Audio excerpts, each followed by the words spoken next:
And so at the time when the flocks were in heat, I raised my eyes and saw in a dream.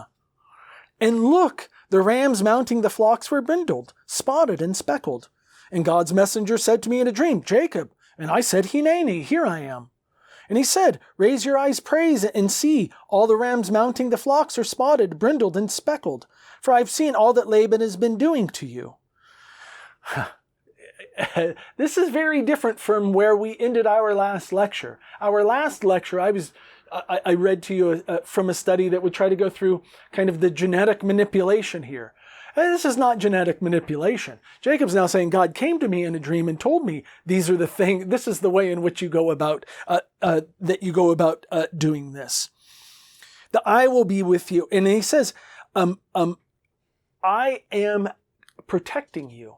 He's affirming the God saying, I will be with you. I have seen what Laban has been doing to you.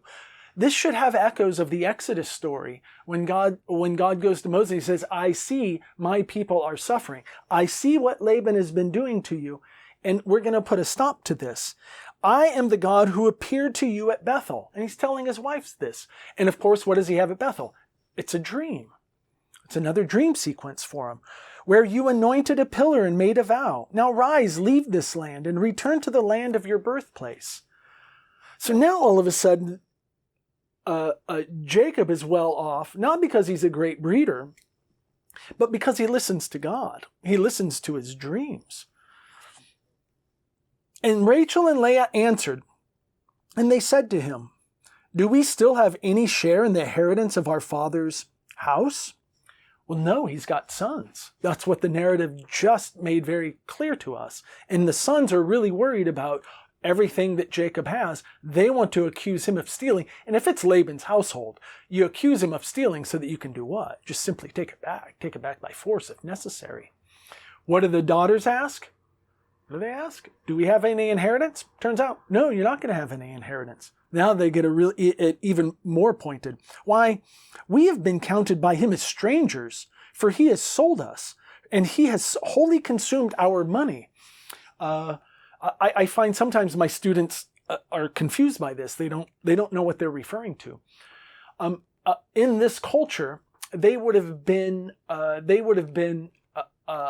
given part of the bride price, part of the dowry. So what they've just revealed is Laban didn't give us any of the bride price for the marriage. In fact, it's worse than that. You labored for us. We were just treated as chattel. We got nothing.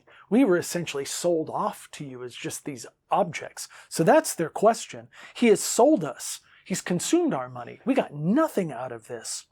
For whatever wealth God has reclaimed from our father is ours and our children's. Now it's okay. Now let's talk about inheritance.